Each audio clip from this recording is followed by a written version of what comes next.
9 de la mañana, 21 minutos. Hablamos ahora de salud porque se estima que en el mundo 1 de cada 3 mujeres sufrirá algún tipo de fractura como consecuencia de la osteoporosis. ¿Qué es? ¿Cómo se detecta? Y sobre todo, ¿cómo se puede prevenir? Bueno, todo esto vamos a conversar con la doctora Giselle Neves, médica imagenóloga, responsable del servicio de densitometría ósea que funciona en el CASMU. Bienvenida, doctora. ¿Cómo Hola, va? buenos días. Bueno, muchas gracias por la invitación. Gracias por venir. No es llover sobre mojado, repasar qué es la osteoporosis, ¿no? Esa palabrita que las mujeres después de cierta edad ya empieza ahí a rondar, a preocupar. Bueno, la osteoporosis es una enfermedad que se caracteriza por la debilidad de la estructura ósea.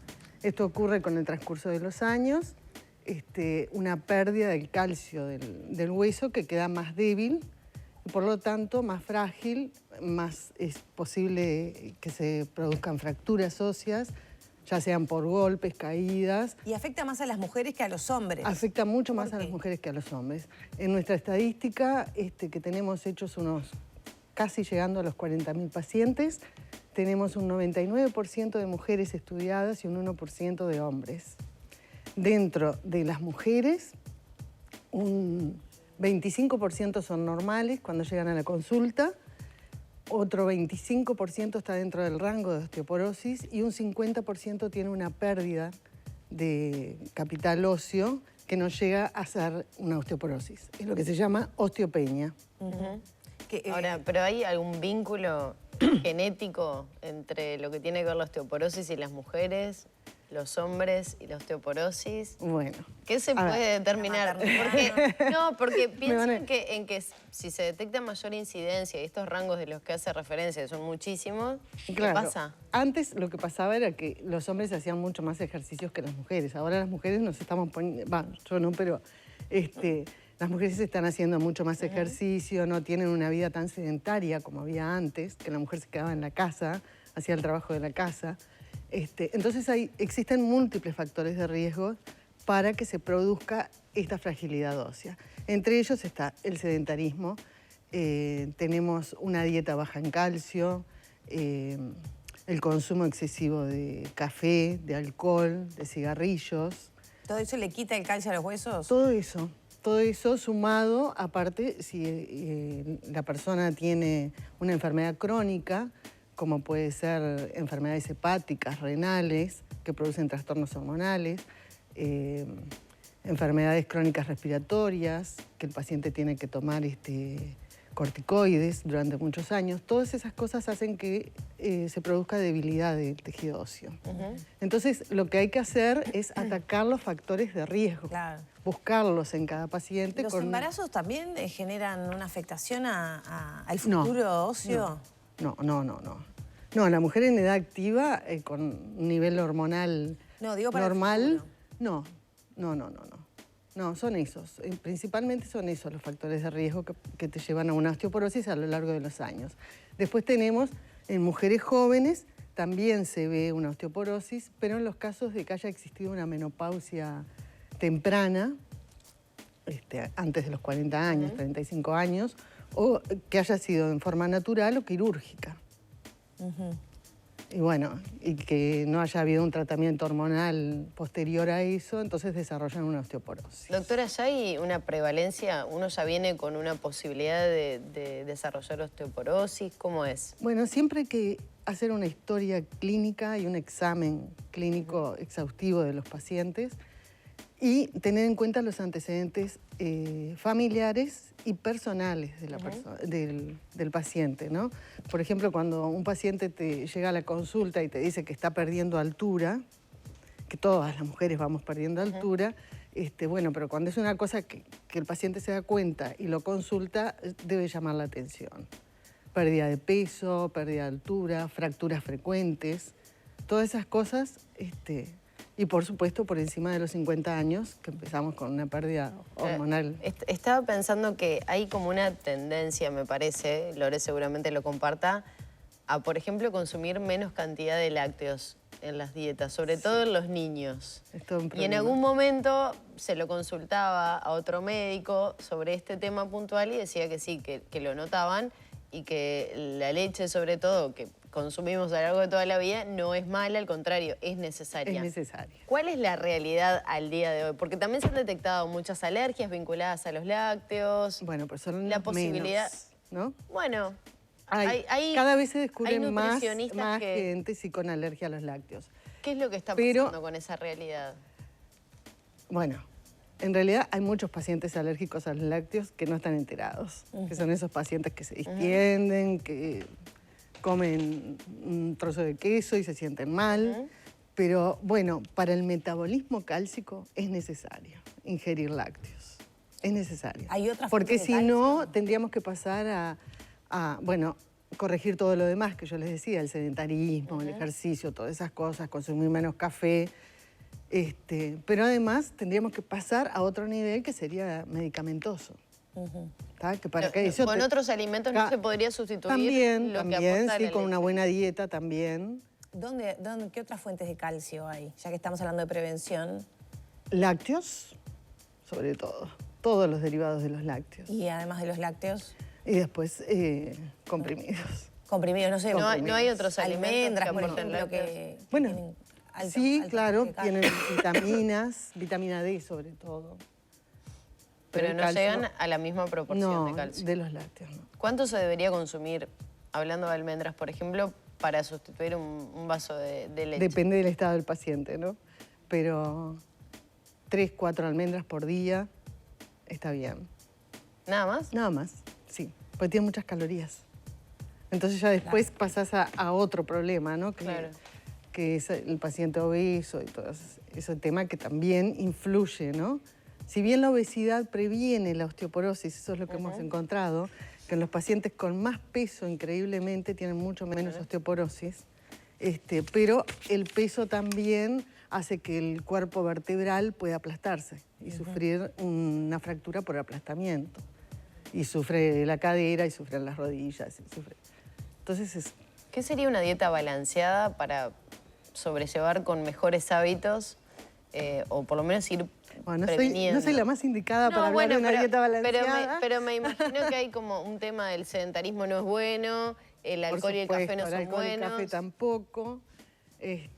Frutas, verduras, carnes, no todos los días, ¿no? Y ir cambiando de carnes blancas, carnes rojas. Ahí está. ¿Existen los robadores de calcio? Usted mencionaba el café, no sé, bebidas cola, he escuchado alguna vez. ¿Hay alimentos que le restan, digamos? Bueno, el problema es que se reabsorbe el calcio de los huesos con muchos medicamentos. Entonces ahí es que empieza a pasar todo eso que yo les decía, que de una trabécula ósea normal pasamos a una trabécula patológica, que es como un hueso con muchos agujeros y paredes muy finitas. Entonces, Sí, veíamos en las imágenes recién que es como un queso, o sea... un queso gruyère con muchos agujeros y unas paredes finitas. Entonces eso hace de que sea muy fácil de fracturarse. Y dentro de este tema, lo fundamental es que lo que se ve es la fractura de cadera, ¿tá? Que se da mucho más en mujeres que en hombres también, que conlleva una vida útil muy mala, ¿no? Porque si bien se pueden operar, genera muchos gastos al Sistema Nacional Integrado de Salud. Y bueno, y las limitaciones que tiene... ¿Qué tipo de tratamientos hay para sobrellevar de la mejor manera esta situación? Bueno, primero corregir los factores de riesgo, fundamental. Después hay tratamientos médicos, que son los que dirige el médico que me envía a mí el paciente para hacerse los estudios, que pueden ser hematólogos, traumatólogos, reumatólogos, endocrinólogos. Ellos son los que dirigen el tratamiento. En general se empieza con bifosfonatos, calcio, vitamina D, se está usando la lecitina de soja también, magnesio, que eso se empezó hace pocos años, entonces dentro de unos años vamos a ver cómo evolucionan estos tratamientos. Porque la idea de todo esto es que nosotros tenemos unos 40.000 estudios hechos, entonces los pacientes se hacen un estudio cada 2 años aproximadamente, ¿sí? Con la pandemia ahí se demoró un poco. Y ahí se ve la evolución del tratamiento, si hay que cambiar de medicamento, Y aparte, otra cosa que nos permite el estudio es no solo ver el estado óseo del paciente, sino ver el estado nutricional en general, porque se ve la grasa, se puede medir la grasa y el músculo. Entonces, nos da utilidad también para pacientes, gente que tiene alta actividad física, como deportistas, gente hiperobesa que y de está ese en modo se le va haciendo un tratamiento para adelgazar. seguimiento para ir corrigiendo, digamos, posibles ¿Se abordajes. puede revertir la osteoporosis? Se puede mejorar. Se puede mejorar. En 2 años se mejora. Corrigiendo O sea, todo ganar esto en calidad y de con vida, tratamiento. pero Sí. no eliminarla, digamos. Pero mejora. Sí. Mejora. En 2 años se han visto mejorías grandes. Pasar de un estadio de osteoporosis a un estadio de osteopenia, que es una pérdida, pero mucho menos severa, ¿no? La otra corre más riesgo de ¿Y qué fracturas. es importante tener en cuenta? Porque recién charlábamos cómo se puede detectar, pero ¿hay alguna edad a la que uno debería ir a hacer un control, un estudio? La famosa densitometría. La famosa densitometría ósea. Yo creo que la densitometría ósea basal en una mujer en edad genital activa sería ideal. Lo que pasa es que, bueno, tenemos todo el tema de que es un método con rayos X, que es de muy baja cantidad de rayos que se usa, pero bueno, tendríamos que estar seguras de que la paciente no está embarazada para poder sería hacerlo. 40 y... Antes de los 40. A los 36 años sería ideal saber qué capital tiene esa paciente para después poder, con los años, comparar qué pasó con esa paciente. Eso no lo hemos logrado. Entonces, hasta ahora lo que hacemos es, hacemos el estudio y lo comparamos con tablas de mujeres promedio y tablas hechas en otros países. No tenemos una tabla y ahí nuestra. se puede hacer una proyección entonces de cómo va a evolucionar ese paciente en cuanto a esa situación. Sí. O sea, ¿para qué sirven esas tablas? No, para ver si es normal, si bien. tiene una pérdida de capital óseo, una osteopenia, o una pérdida más grande que entraría dentro de la osteoporosis. ¿Es muy costoso el estudio? No, el estudio no es costoso. Digo porque también está bueno tener con certeza qué tipo de huesos tenemos al día de hoy. Mira, cuál yo te vamos a diría que tener. los precios varían entre 900 y 1.800 pesos un estudio, que te lo haces cada 2 años. Hay múltiples lugares donde te las podés hacer, en mutualistas, en clínicas privadas. Es un estudio muy rápido, fácil, lleva unos 10 minutos aproximadamente. Se puede repetir, es confiable. Bien. Creo que es Normalmente una cosa las mujeres que de cierta edad han pasado por alguna densitometría, ¿no? Por lo menos Sí. el Después de los 50 ginecólogo años casi todas les las ha mujeres mandado. pasan por una densitometría. Pero usted decía que en algunos casos ya es un poco tarde, se podría evitar Claro. situaciones si Por llegáramos supuesto. antes. Por supuesto. Y obviamente uno siempre tiene su cuota, que es esto que usted mencionaba, ¿no? El sedentarismo, Evitar el sedentarismo, evitar el exceso tabaquismo. de café. ¿La prevalencia en Uruguay es similar a la del mundo o es mayor? Sí. Una de cada 3 casi- tiene la tendencia. Sí, es casi lo la probabilidad. Es casi lo mismo. Bien. Cuando se dice exceso de café, ¿de cuánto hablamos? Bueno, exceso es exceso. No es una tacita de café en el desayuno. Es esa gente que está trabajando y está continuamente tomando café, que tiene la cafetera siempre al lado. Bueno, eso es exceso de café. Bien.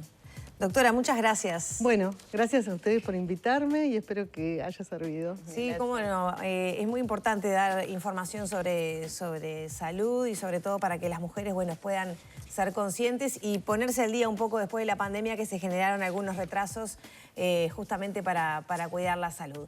9 de la mañana, 35 minutos. Cerramos por aquí la charla. 13 grados la temperatura. Hay más mensajes para compartir, Maggie.